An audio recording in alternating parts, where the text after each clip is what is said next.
Bismillahir Rahmanir Rahim.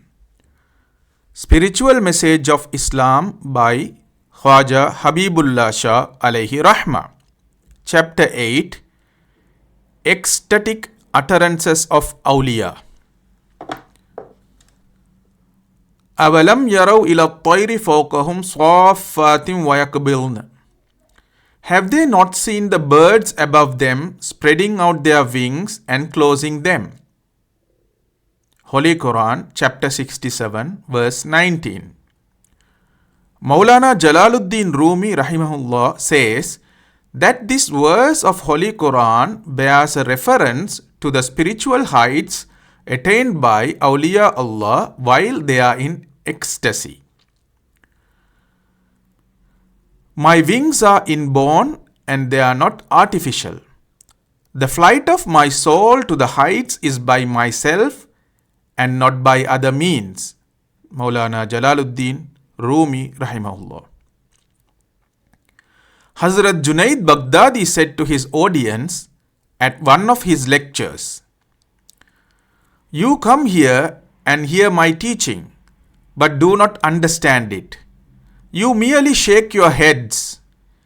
If on the day of judgment you are asked who you are, and you would say, 'We were head shakers at the lectures of Junaid.'" Again, Hazrat Junaid al-Baghdadi rahimahullah said, "Who is there in my garment except Allah?" He also said, "I am the talker and I am the listener, and who is the other?" Hazrat Ali radiyallahu ta'ala anhu said, "I do not see anything but Allah." He also said, "I am the dot of the letter Ba of Bismillah. I am the pen and I am the firmaments."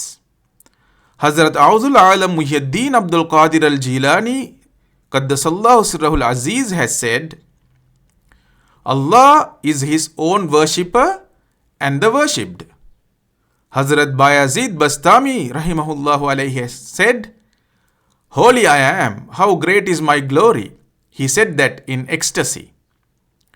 Hazrat Maruf al-Kharqi said, "I am your Lord, obey me."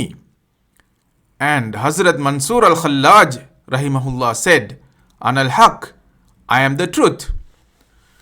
The goal of achievement of Awliya Allah is fana, annihilation in Allah. Fana fillah,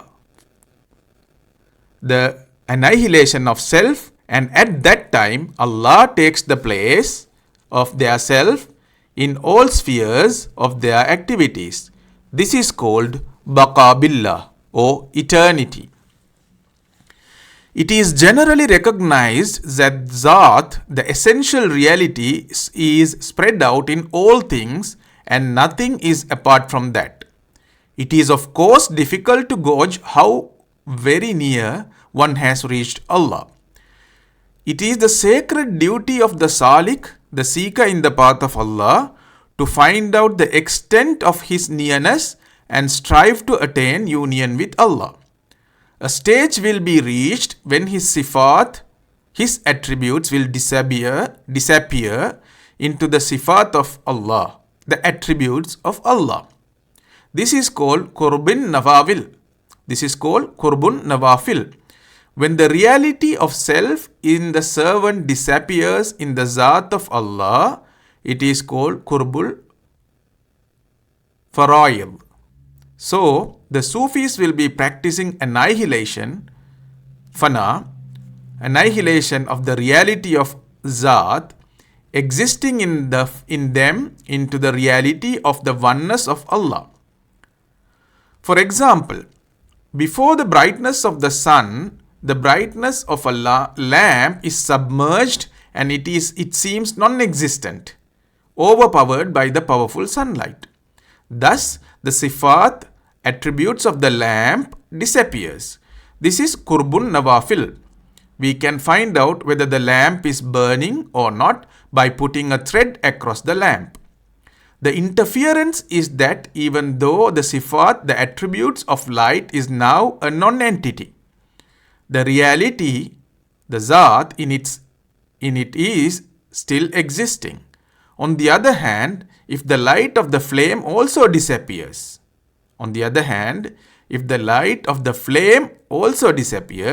then it is called Qurbul Fara'il. When Hazrat Shamsuddin Tabrizi commanded the dead body to rise, saying, Kum bi idhnillah, get up by the command of Allah, the lifeless body did not rise. This is the state of Qurbun Nawafil, and his sifat were annihilated in the attributes of Allah.